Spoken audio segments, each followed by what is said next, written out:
Assim, então, meus irmãos, quero uma vez mais agradecer Cristina pela boa vontade, pela disponibilidade para com o projeto de capelania. Obrigado mais uma vez, a palavra é com você. Quando nós montamos essa palestra, foi há muitos anos atrás. E dessa vez eu revi todos os textos e modifiquei. Porque a nossa ideia era colocar de forma mais prática possível o que a doutrina espírita nos explica a respeito do que nós sentimos, pensamos e o efeito disso no nosso campo energético. Por que que nós atraímos para nós tanto coisas boas quanto ruins, quanto espíritos amigos, quanto irmãos sofredores? Porque nós vemos a recorrência de pessoas procurando os trabalhos de desobsessão nas casas espíritas e fiquei pensando que talvez nós não estivéssemos sendo claros o suficiente para esclarecê-los a respeito de suas próprias vibrações. Então, dessa vez, eu achei esse texto aqui, de André Luiz, que diz assim, lá nos domínios da mediunidade: nossa alma, em cuja intimidade se processa a ideia irradiante, lança fora de si os princípios espirituais condensados na força ponderável e múltipla do pensamento. Princípios esses com que influímos no espaço mental. As almas influenciam-se mutuamente. Eu falei, daí a gente vai conseguir fazer essa palestra. Porque, olha bem, nossa alma, né, de nós espíritos, da nossa intimidade, daquilo que mais profundamente sentimos e pensamos, lançamos de nós, quer dizer, irradiamos. Mentalmente, nós irradiamos. A irradiação não é só da mente, é de todas as células do nosso corpo. Nós irradiamos para fora de nós os nossos princípios espirituais, a nossa moralidade. E essa energia, ela é condensada, né? Porque nós movimentamos os átomos, nós movimentamos as partículas do fluido cósmico universal. De tal sorte que se podem pesar os nossos pensamentos. Olha aí, ó, na força ponderável e múltipla do pensamento. Nosso pensamento pode ser pesado. E das mais variadas formas e qualidades. E esses princípios são com os nossos princípios espirituais que nós influímos no espaço mental do nosso irmão. Porque nós nos influenciamos mutuamente. E o que tem de mais lindo hoje, né, dentro da neurociência, é a comprovação de como que nós influenciamos uns aos outros, é lógico, só pelo corpo físico. Né? A neurociência já mostra isso. Por exemplo, nós temos neurônios espelho. É por causa deles que quando um boceja, o outro boceja, o outro boceja, o outro boceja. Quando alguém levanta para beber água, aí já tem outro também querendo beber água. Quando alguém chora num velório, daí a pouco tem um tanto de gente chorando junto, né? Com um fenômeno de bando. Porque os neurônios espelho, eles garantiram a nossa sobrevivência. Os animais se comunicam ou copiam os seus comportamentos de sobrevivência por causa deles. Vocês querem ver uma coisa? Deixa eu ver o nome aqui do professor. O professor Pouzak escreveu um livro chamado A Molécula da moralidade ou a molécula da felicidade. Ele comprovou cientificamente que a ocitocina, ele deseja muito que seja a molécula da felicidade. Qual foi a comprovação que ele fez? Que quando nós recebemos uma atitude de amor, de carinho, que seja um abraço, que seja um auxílio, nós produzimos em nós a ocitocina. Depois desse gesto, daí de 2 a 3 minutos, essa ocitocina chega no nosso corpo no pico máximo de produção. Ela fica em nosso corpo de 20 a 30 minutos. E nesse período, nós nos sentimos mais felizes, mais alegres e com mais vontade também de ajudar o outro, de abraçar o outro e de amar. Até então, lá pelos idos de 1990, acreditava-se que a ocitocina só auxiliava a mulher na hora das dores do parto e depois quando ela amamentava o neném. Que o homem nem ocitocina produzia. Mas olha o que ele descobriu. Todos os mamíferos produzem ocitocina. E os animais têm as mesmas reações que os homens, mesmo sendo de espécies diferentes. Então, um cabritinho amava o cachorro e o cachorro o cabritinho, da mesma forma como se fossem da mesma espécie. Conclusão que ele chega. Quanto mais nós amarmos, quanto mais nós externarmos o nosso carinho, o nosso afeto, mais correntes neurais nós formamos. Mais facilmente o nosso corpo vai produzir e captar a própria ocitocina. Então, quanto mais assim nós fizermos, mais felizes seremos. Então, vejam, não basta eu pensar, eu preciso sentir.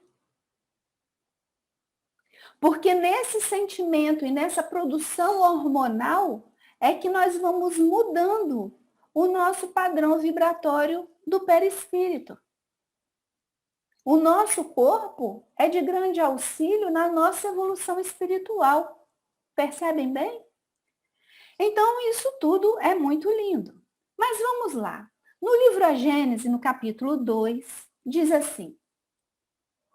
O título é Deus, tá? Desse capítulo.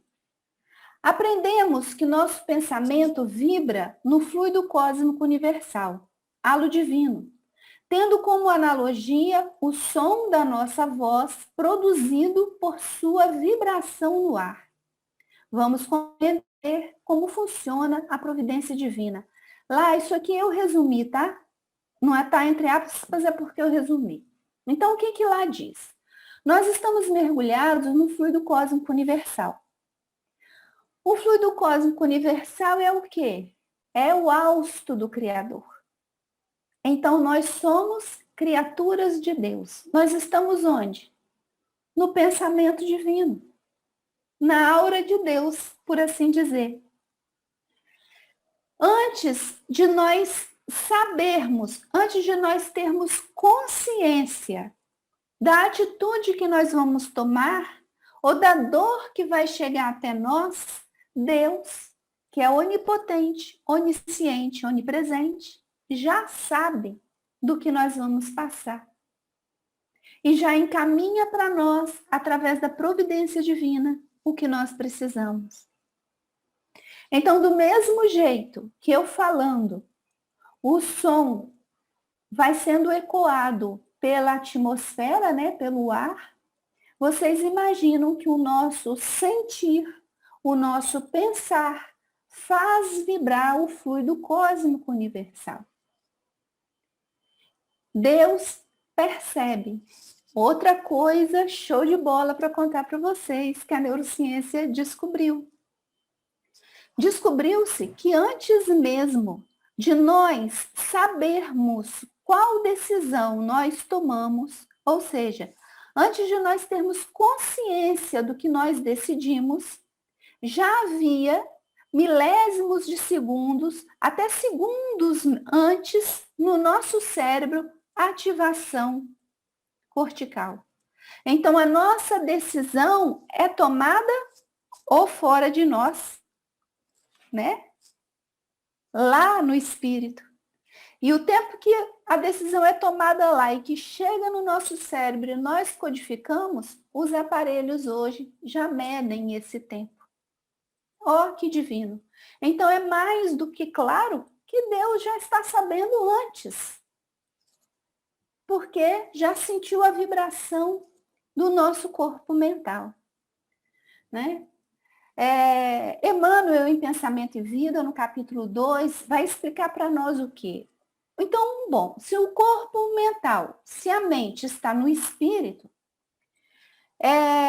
esses pensamentos são encaminhados através do espírito e chegam ao nosso cérebro. Ok, mas qual é a função do cérebro, então? Primeiro, captar esses pensamentos e pôr por palavras ou ideias ou imagens, né? Mas vamos lá. Acontece que o nosso cérebro é um dínamo que produz energia mental, quer dizer, o nosso cérebro produz a própria energia. Por quê?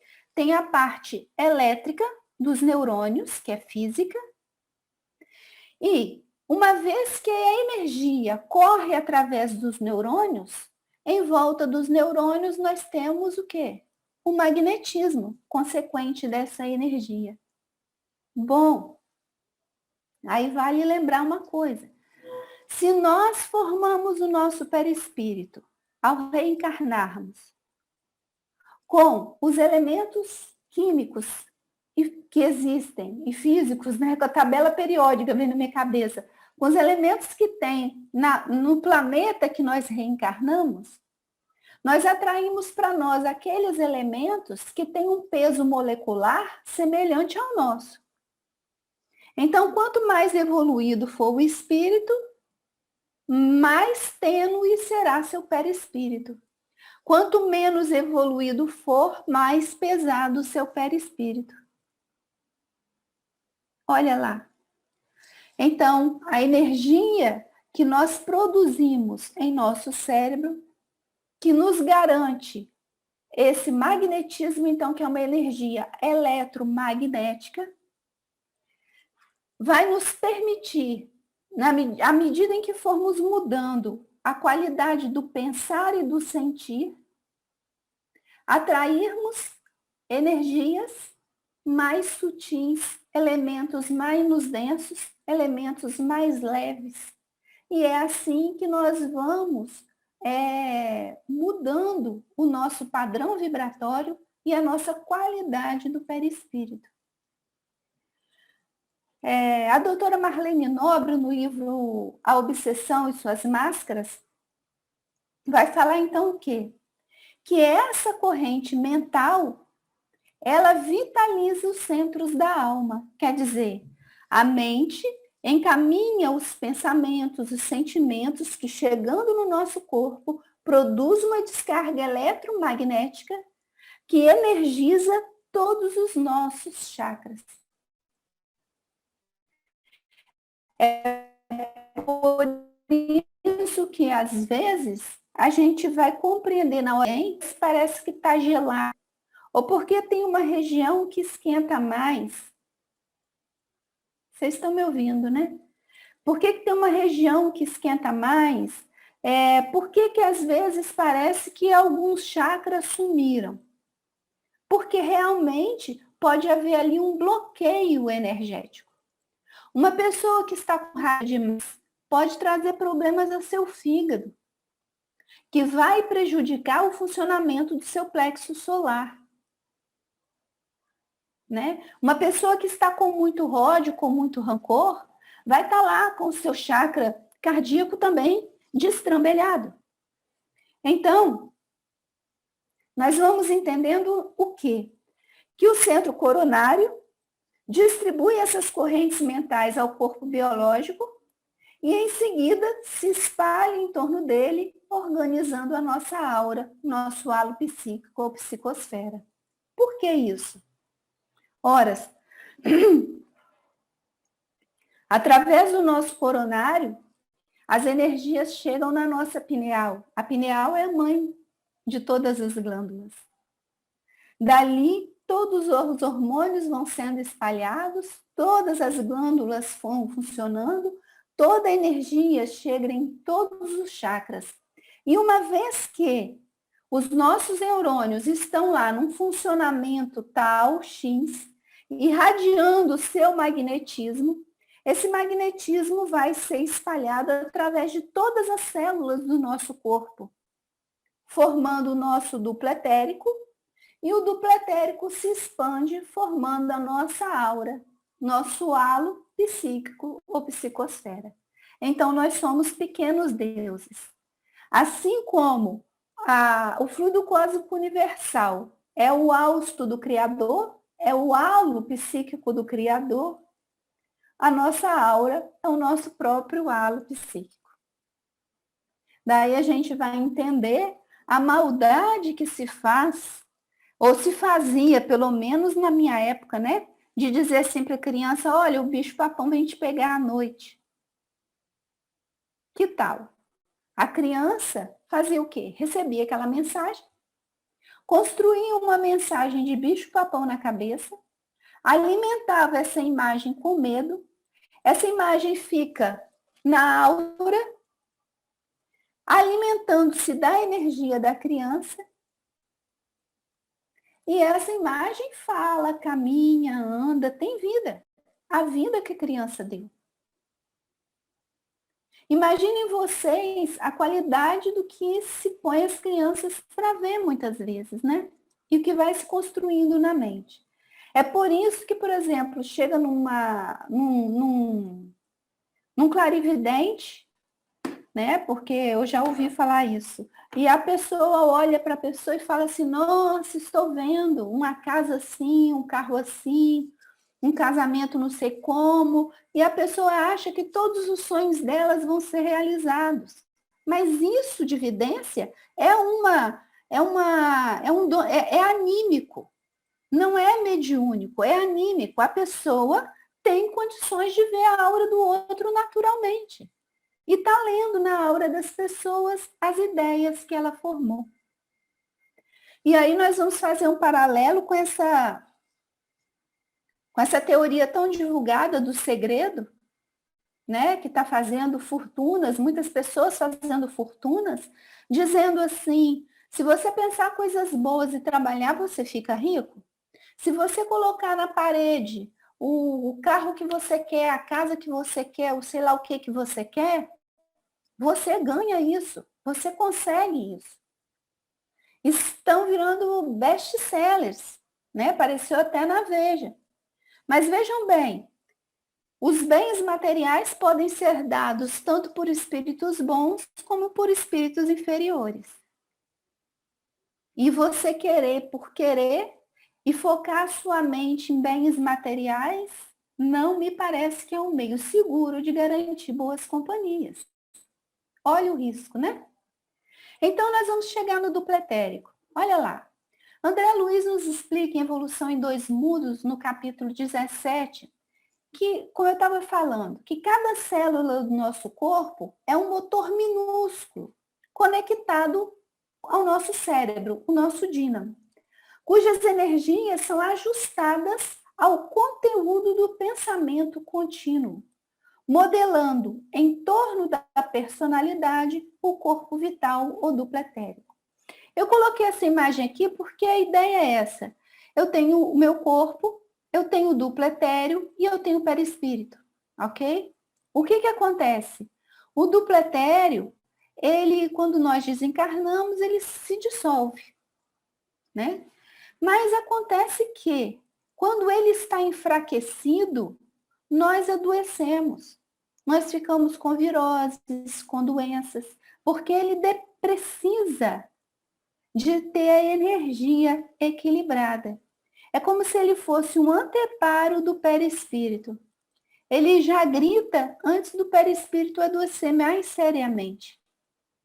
E o bom da gente pensar aqui é isso aí, que cada célula do nosso corpo é um motorzinho que está irradiando energias.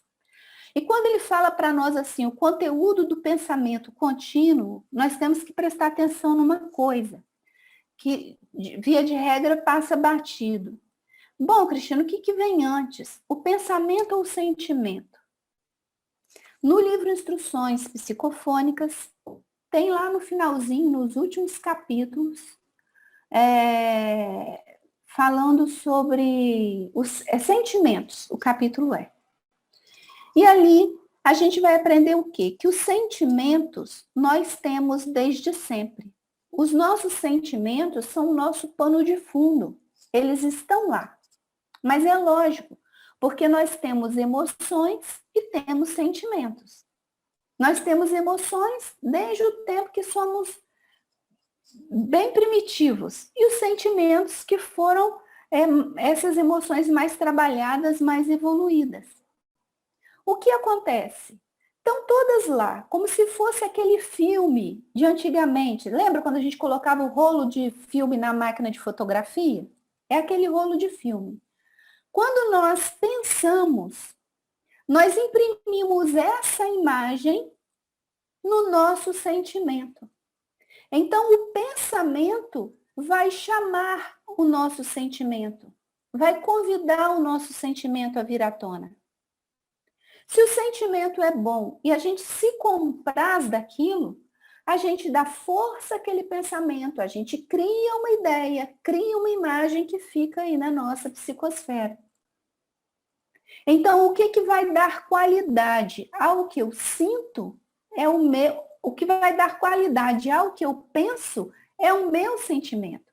Porque se eu gostar daquele pensamento, eu vou incentivar e alimentar aquele pensamento. Se eu não gostar, eu vou repelir. Então, nós precisamos nos atentar, quando vier pensamentos em nossa mente, que tipo de sentimento ou emoção ele está evocando. E nós precisamos separar da cabeça que emoção e sentimento é a mesma coisa, porque não é. Emoção é físico, sentimento é da alma. Emoção básica é raiva, medo, tristeza. Sentimento tem um zilhão. Né? Sentimentos de humilhação, de rejeição, de abandono, de traição, de manipulação, são os 5 básicos da natureza humana. Então, eu falei só dos ruins, né? Agora, os bons, tem os vários aí que a gente só tem que atentar para escolher bem o que está pensando, o que a gente está aceitando junto a nós. Então, o pensamento humano circula onde?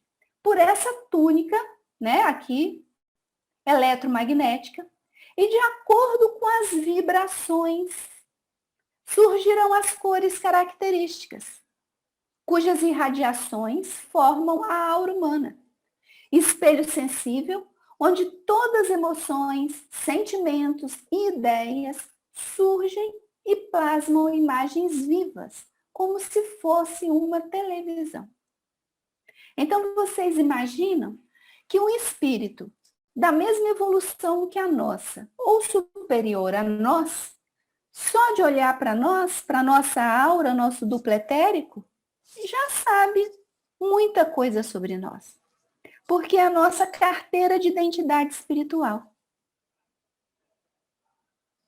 Simples assim. E como nós já entendemos que o nosso pensamento tem peso e formas infinitas, nós também já vamos entender facilmente que uma vez que eles vibram, eles vão ter cor. Então, é fácil da gente entender. O sentimento ou a emoção que eu mais alimento durante o meu dia já está me dizendo qual é a cor da minha aura. Qual é o meu padrão vibratório. Aqui eu faço eu vou fazer a minha defesa, né? Porque eu tenho essas coisas de Facebook, Instagram, mas eu não vou lá. É raro, raro, raro. Eu vou ali para curtir as coisas das minhas filhas e eu não comento e não posto nada. Por quê? Porque eu descobri que quando a gente começa a ler rede social, a gente encontra uma pessoa que fala uma coisa. Daí a pouco você está conversando com ela e a conversa estica.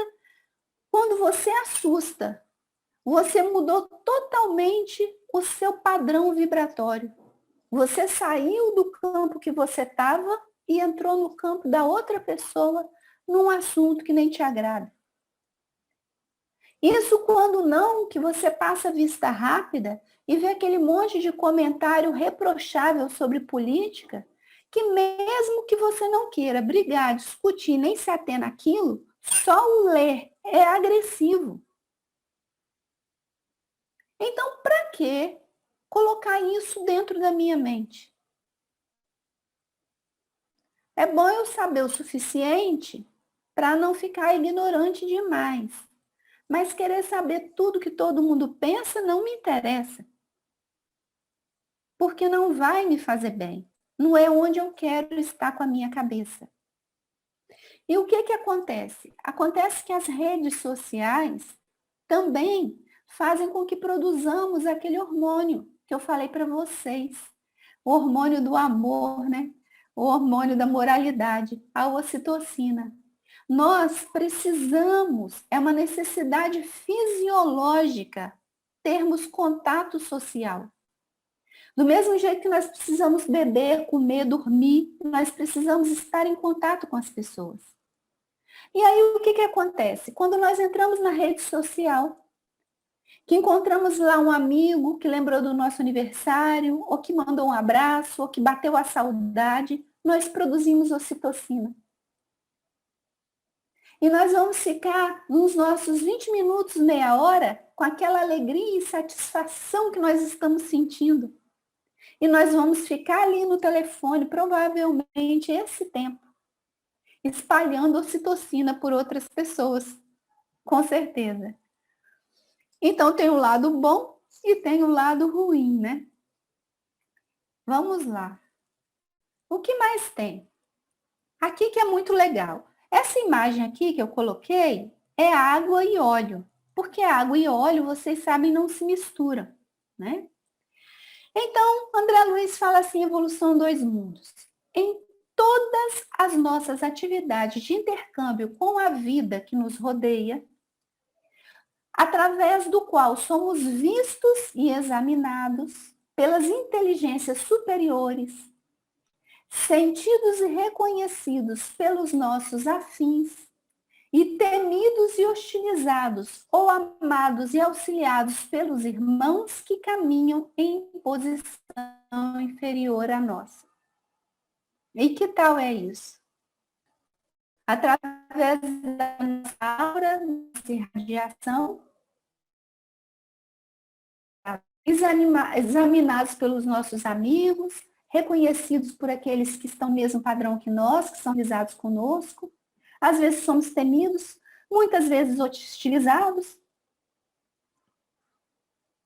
né? Amados pelos irmãos que caminham em nossa posição inferior a nós. Mas o que a gente faz com tudo isso? A gente vai entender. A doutora Minori fala, as simpatias e antipatias são automáticas. Não há necessidade de palavras. Então, os espíritos todos nos olham, quem é igual e superior a nós, vê nossa alma. Os espíritos que são inferiorizados a nós vão ter medo da gente? Ou já nem vão gostar, porque a gente já está com uma vibração assim, assado? Ou porque a gente é espírita? Ou porque a gente está feliz? Porque isso existe. E essas simpatias e antipatias vão acontecer assim, por causa das nossas irradiações, que vão atrair para nós os nossos afins e vão repelir aqueles que não são afins. Ou de outra, como diz Emmanuel, né? Nós temos dois tipos de inimigo. Os inimigos que nós conquistamos com a nossa política de intolerância e os inimigos que já não gostam de nós mesmos. Porque nós acompanhamos Jesus, porque nós somos cristãos, porque nós somos baixos ou altos, louros ou morenos, porque não gostam, porque não gostam. E ele diz que esse segundo tipo de inimigo até Jesus tem, né? Mas o que é que cabe aqui para nós quando Jesus falou para que nós amássemos os nossos inimigos? Se as antipatias são automáticas, como é que eu amo quem eu não suporto nem ficar perto? Ou como é que eu faço me amar alguém que já mostra que não gosta de mim? Aí vem uma coisa bem legal. Que o Divaldo não o outro gosta de mim, mas eu gosto dele. Eu posso me definir pelas pessoas. Eu que ter essa antia automática, consciente, eu posso emitir pensamentos bons. Posso evitar criticar mentalmente, falar mal mentalmente, mostrar uma cara feia. Eu posso ser gentil, educado e usar a minha empatia para produzir ocitocina em relação àquela pessoa. Porque quando eu der um sorriso de coração, eu vou aos poucos ajudando a essa antipatia ser diluída. Olha lá, tudo é uma possibilidade. E o que mais? Quando eu faço isso, que eu amo os inimigos, olha a sabedoria de Jesus, que agora a gente está entendendo, né? Cientificamente uma pontinha. Quando eu penso em amar os inimigos, eu começo a produzir ocitocina. Eu estou me tornando um espírito mais amoroso. Então não me importa que o outro me odeie. Importa que eu não odeie ninguém. É muito lindo, né? E assim a doutora Marlene Nobre vai explicar que a nossa aura é o nosso sistema de imunização emocional, mental e espiritual. Assim como nós temos o nosso sistema de imunidade física, a nossa aura é o nosso sistema de imunidade emocional, mental e espiritual. Por quê? Porque se ela está firme, se ela está saudável, se ela está rica de bons sentimentos e bons pensamentos, coisas ruins não ficam grudadas em nós. Nós não vamos atrair. Nós vamos naturalmente o quê? Repelir aquilo que não nos faz bem. E aí que nós vamos puxar a famosa intuição. Quando o meu corpo me dá uma pista de angústia, de agonia, de mal-estar, eu preciso ouvir o que ele está dizendo para mim. Porque é a minha intuição dizendo, esse lugar não está bom, esta coisa não vai dar certo. O nosso corpo é um para-raio. Percebem? Então, olha que bonitinho. Vamos fazer um resuminho. As nossas ondas de pensamento se encontram com outras ondas e vão assimilando as correntes mentais de igual teor. Então, nós vamos pensando e o nosso pensamento vai sendo unido aos pensamentos semelhantes aos nossos. Não deixando dúvida que através dessas ondas, os espíritos superiores nos ajudam em nossa edificação, em nossa educação, e que também os nossos irmãos sofredores se ligam a nós, em de serviço ao nosso progresso e ao progresso deles. Ficando então claro que a intuição explica por que todos somos médiuns, ok? E Emmanuel elucida que a vontade não pode impedir os reflexos mentais entre os homens. A sintonia é lei inderrogável, mas pode impor a disciplina. Ou seja, o quê? Bom, nós temos a vontade para mandar no que pensamos e no que sentimos. E nós precisamos vigiar e orar para sermos o que nós queremos ser, para nos tornarmos quem nós queremos nos tornar. Então, através da minha vontade, da minha vigilância interior, eu vou substituir pensamentos, substituir sentimentos para me manter na sintonia dos amigos espirituais. E isso requer disciplina. E isso requer o hábito da meditação, que André Luiz tanto nos pede, para nós aprendermos a nos sentar e ouvirmos a nós mesmos. Porque é só no escutar dos meus próprios pensamentos é que eu posso domar esses pensamentos. Se eu não escuto a mim mesmo, eu não vou saber se o pensamento é meu, se é da internet, se é da televisão, se é da família ou se é do vizinho. Porque eles virão em enxurrada através da memória. E até a memória nós podemos e devemos limpar. Guardar para nós o que for útil e de progresso. Então, de acordo com os sentimentos que mais nutrimos, determinaremos nossas companhias espirituais. Podemos atrair amigos espirituais ou outros irmãos em alguma zona de desconforto. André Luiz, em Estude Viva, nos alerta sobre as influenciações espirituais sutis. Olha aí a vigilância. Ele fala assim, do nada, aparece um sentimentozinho assim de tristeza na sua alma. Você não sabe muito de onde ele veio, mas você guarda ele ali, né? Porque vai que isso é um alerta de que uma coisa ruim está para acontecer. Aí uma coisa que era para ser eliminada nos primeiros segundos, você conserva por via das dúvidas, por 1 hora, 2 horas, 1 dia, 2 dias, 3 dias, gerou uma tristeza, 1 mês, 2 meses, gerou um estado depressivo. Quando assusta, está num processo obsessivo na casa espírita. Horas. Se eu tiver que ser alertada para alguma ocorrência de importância na minha vida, isso virá para mim de forma que vai me fazer refletir e não ficar encucada com uma coisa ruim. Não é? Quem nos ensina isso é Ivone Pereira. Então, Allan Kardec vai dizer que de influenciação espiritual sutil, a coisa caminha para a obsessão, para a fascinação, para a subjugação, e a doutora Marlene Nobre completa o quadro, até fenômenos de poltergeist, a chamada possessão. Então, aquela coisinha que veio ruim aqui, de repente pode chegar a um estardalhaço desse, né?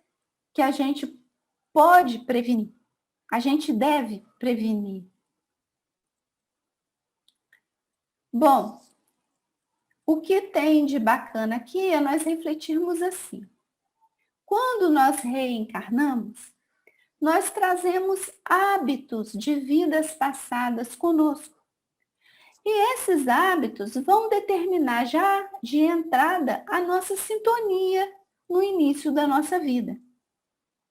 E o que acontece? Via de regra, escolhemos nossas preferências, sem muita reflexão, e vamos atraindo inconscientemente as companhias espirituais com as quais sintonizamos. Nós vivemos mais ou menos no modo stand-by. A gente caminha sem refletir muito. E quais são esses hábitos? Bom, o que são hábitos? Hábitos são os costumes que a gente trazia de vidas passadas, que ao reencarnarmos, já fazemos o nosso cérebro mesmo montar conexões neurais para que a gente nem precise pensar naquilo. A gente faz automaticamente, porque é um sistema de economia neurológico.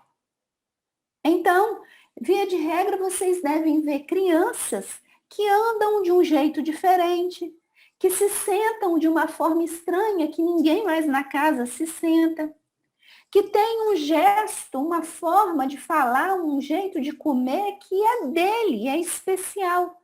São esses hábitos que aquele espírito trouxe de outras vidas.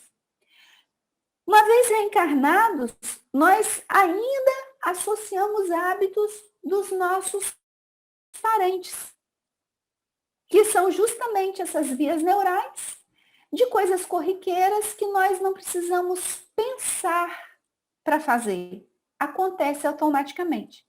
É o jeito da gente de falar, de caminhar, de comer, a nossa preferência, o hábito do cafezinho, né? Por aí. Por que que nós reencarnamos? Para progredirmos. Quais desses hábitos são bons? Quais desses hábitos que nós trouxemos que estão agregando em nosso progresso espiritual? E quais desses hábitos nós precisamos trocar por outros? Porque simplesmente eles acontecem sem que eu precise me ater a eles, já significa para mim que nem todos são muito bons pela minha evolução espiritual. E segundo, nem todos atraem amigos espirituais. Uns são bons, outros são ruins. Né? Eu tô falando aqui e lembrando, né? Tem gente que tem o hábito da cachaçinha antes do almoço. Eu quero saber onde vai achar cachaçinha no plano espiritual. Né? Então, são as coisas que a gente precisa atentar. O que é que eu estou alimentando para mim que vai positivar uma evolução para mim? E o que desses hábitos que eu já posso abrir mão? Eles venceram o prazo de validade. Eu já posso mudar minha maneira de pensar, minha maneira de agir. Então, o que nos faz refletir sobre as nossas escolhas, desde os sentimentos e emoções, passando pelo pensamento, atitudes e palavras. Sem falar do que lemos, assistimos e ouvimos. Nós precisamos refletir a música, os filmes, né? A maneira de tratar uns aos outros. E aí vai uma dica do Dr. Zaki. Ele falou que nós deveríamos dar pelo menos 8 abraços por dia. Tempos de Covid, né? Mas a gente abraça virtualmente. Outros assuntos para pensarmos sobre isso são as famílias, as crianças, o evangelho no lar. Vocês já imaginaram que as crianças chegam para nós para começarem uma nova vida? Para que nós ajudemos que elas mudem seus hábitos antigos, para darmos a ela uma nova educação. É ali quando são tenras ainda, olha, desde que está na barriga, elas vão aprendendo a amar Jesus, amar a Deus. Olha a oportunidade que se perde por não dar às crianças a dedicação, a atenção e o tempo que elas precisam e merecem. Quanto mais ela interagir conosco, mais e mais ocitocina elas vão aprendendo a produzir e mais vão aprendendo a amar. Quanto mais tempo elas ficam lá assistindo filme ou jogo no iPad, menos elas estão tendo oportunidade desse crescimento. Então, o evangelho no lar vai trazer o que para nós, meus amigos? As energias de Jesus para o nosso lar. Porque quando nós fazemos o evangelho no lar, nós estamos trazendo para o nosso lar a irradiação magnética que Jesus deixou no seu caminhar na Terra. De acordo com a nossa capacidade de assimilação, nós assimilamos essas energias. Essas energias ficam presas nas paredes da nossa casa, nos nossos móveis.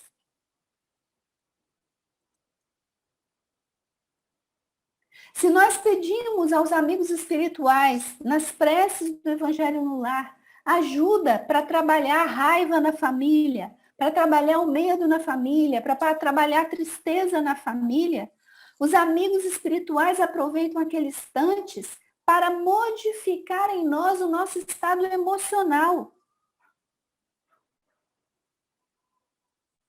Vejam só o que é o Evangelho no Lar. E as crianças? As crianças passam a viver numa psicosfera de luz. Da luz que nós conseguirmos conservar em nossa casa.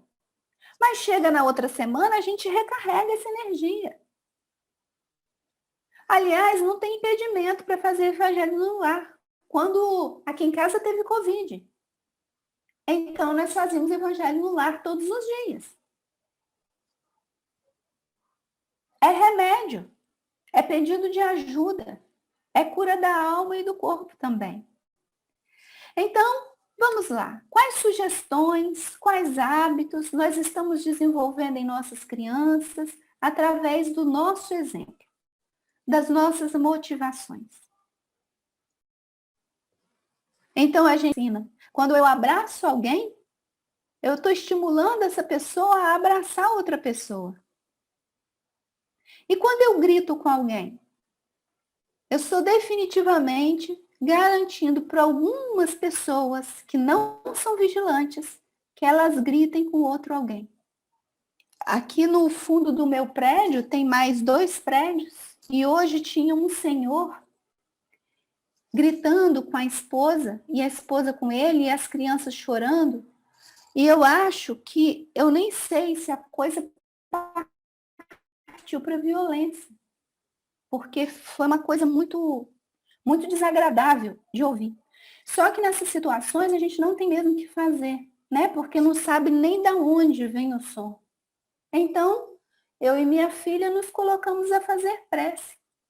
E fomos fazendo prece, porque a gente não estava conseguindo estudar de tanta gritaria. Aí a coisa foi acalmando, teve uns gritos mais esparsos e acalmou. Então a gente vai pensando assim, esse senhor estava num desajuste que tudo que ele conseguiu dar de melhor para ele, para a família dele, foi muita violência. Uma alma doente, que ele estava precisando era de uma cobertura de vibrações de muita calma para poder ele conseguir se controlar. Então, quantas vezes que a gente passa e critica, julga e não ajuda, né? Nós podemos fazer o contraponto em várias situações. Então, é imprescindível enriquecer o pensamento, incorporando-lhe os tesouros morais e culturais, os únicos que nos possibilitam fixar a luz que jorra para nós das esferas guia e do amor que supervisionam nossas experiências. Então, se estivermos com o pensamento ok, estaremos recebendo as intuições ok que nos ajudarão. E por isso nós precisamos estudar muito, né? Para nos enriquecermos moral e culturalmente e aprendermos a discernir, a fazermos nossas escolhas. Olha, meus amigos, era o que eu tinha para contar para vocês. Eu acho que eu acabei, olha lá.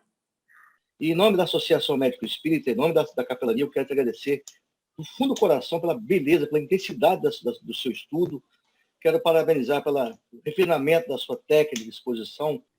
A Magali Rodolfo, ela pergunta, como podemos ver a áurea dos outros? Como podemos ver a áurea dos outros? Qualquer um pode fazer isso? Não é todo mundo que vê a aura dos outros e nem é todo mundo que tem o dom de saber quem é o espírito, qual é a qualidade moral do espírito. Veja bem, né? Sendo que isso são dois dons anímicos, é anímico, né? É da pessoa. A pessoa vê espírito, a pessoa vê a aura. Como a gente se vê, a pessoa vê naturalmente. E não é legal forçar a desenvolver a terceira visão, né? A clarividência, a evidência, nenhum tipo de mediunidade. Por quê? Porque a gente não vai ver só coisas boas, a gente vai ver o bom e o ruim. Então, quem tem muita curiosidade de ver, precisa saber que vai ver o que não quer e que não imagina que existe. Então, deixa esse negócio de, fica olhando aqui essa aura maravilhosa do nosso amigo José Luiz, da Excelsa, que é mais Não é a minha que é da Excelsa. A expressão física, facial, ela não pode demonstrar a aura da pessoa? Quando nós olhamos a expressão do rosto, isso é o que o senhor falou, senhor Osmar, não mostra a aura, não, mas mostra o caráter. A pessoa pode estar falando uma coisa para o senhor com a boca e dizendo outra coisa com a expressão dela. E é por isso que na polícia se usa isso para pegar quem está mentindo. No curso de psicologia, a gente aprende essas coisas. A gente tem nessas psicologias da vida esses aprendizados. Então, só de olhar, você sabe se a pessoa está falando a verdade, se está falando a mentira. De olhar, a gente vê quem está triste, quem está angustiado, quem está deprimido. Porque o corpo fala. O corpo expressa o que o cérebro não quer contar. Antes de chegar a pessoa a dizer alguma coisa, ela já está te dizendo pelo corpo a quantas ela anda. E outra coisa, vou te contar, as crianças que vieram de uma família muito tumultuosa, muito complicada, muito difícil, essas crianças desenvolvem uma grande habilidade para ler os outros. O tom da voz, as palavras escolhidas, qualquer gesto, qualquer expressão. Cristina, tem mais uma pergunta no chat, é da Marta Pereira. Ela pergunta qual é o problema em dormir quando entra no processo de meditação. Não tem problema não, porque dormiu, né? Melhor do que ficar sem dormir. A questão é, se eu não fico consciente do início ao fim no processo, eu não vou conseguir me adonar, ter controle da minha própria mente. Então, a questão é eu controlar o que eu penso, eu controlar a mim mesma. Então, eu sento lá, estou relaxada, estou tranquila e durmo. Então, eu não estou meditando, eu estou dormindo. Meditando é quando eu estou ouvindo, quando eu estou sentindo e estou tranquilamente ali naquele instante. Então, a gente vai ter meditação com os sons. Por quê? Para eu não dar muita importância a coisas que eu não gosto de ouvir. Então, eu preciso aprender a ouvir os sons à minha volta para escolher quais que eu quero guardar comigo. A gente não aprende que os espíritos, eles sentem, ouvem e veem o que querem? Que quanto mais evoluído o espírito, mais controle sobre isso eles têm? Que os espíritos inferiores, eles são obrigados a ouvirem os conselhos dos bons espíritos. Mas eles conseguem ver, ouvir e sentir o que eles querem. Então, nós, através da meditação, já vamos nos preparando para o plano espiritual, estarmos ouvindo, vendo e sentindo o que nós queremos. Então, a gente faz meditação com som, a gente faz meditação com imagem, a gente faz meditação com as sensações físicas, para a gente ter esse controle de tudo isso que nós somos. É muita coisa. A gente tem que começar uma hora. É muita coisa para aprender. E as perguntas continuam surgindo lá no chat. Só um pouquinho aqui. Cristina, em cima Oi? um gancho da pergunta da nossa irmã, mas quem medita não é o corpo, é a alma. E a alma não dorme. Quem dorme é o corpo, que está cansado. Sobre esse aspecto, você vê algum problema nesse sono? Porque será que durante o sono o espírito não continua meditando? Ó, eu vejo sim. Você sabe por quê? Porque a gente está encarnado para justamente se tornar consciente daquilo que é, né? E começar a aprender a desejar o que nós queremos nos tornar. Porque se nós nos encarnamos para o nosso progresso espiritual, só tem um jeito de progredir: reconhecer o que precisa ser melhorado e trabalhar nisso. E saber onde a gente quer chegar, não é? Então, se eu durmo, eu durmo. Eu não estou consciente de nada. Eu já vou ficar no plano espiritual o período do sono. Mas, por enquanto, eu tenho que fazer isso aqui muito bem acordado. Agora, se quiser pegar e depois fazer uma meditação para dormir bem, beleza. Eu faço isso. Mas de manhã tem que ter, ou durante o dia tem que ter os seus 10 minutinhos ali. Sabe esses negócios de app que tem no celular? Esses aplicativos do celular? Lá tem um legal que se chama Lojong e tem um outro que chama-se Medite-se. Medite-se e Lojong. São 2 apps que, esses aí eu conheço, são muito bons. E eu aconselho. Inclusive, o Lojong, se você quiser, também tem a parte paga, que oferece mais recursos. E tem a parte gratuita. E o Medite-se é gratuito. Inclusive, encontra-se esse trabalho lá no Instagram. Quero agradecer uma vez mais, em nome da Associação Médico Espírita, em nome do Departamento de Capelania, nossa irmã Cristina, pela beleza da explanação. Obrigada pela presença de todos, pelo carinho. Só agradecer, porque a gente está falando que tem estudado, né? Que está se esforçando, assim, para aprender, para melhorar um pouquinho. Então, a gente fala do coração. Que Deus, nosso Pai misericordioso, que Jesus, nosso mestre querido, nossos espíritos de bondade, meu querido professor Eurico Barçanufo, possa abraçar a todos vocês, a todo esse planeta que está em sofrimento, nesse momento de angústia, e consolar todos os corações. Boa noite a todos e louvado seja nosso Senhor Jesus Cristo. Fique com Deus. Boa noite a todos. Um abraço aí para todos. Um abraço. Obrigada. Até amanhã.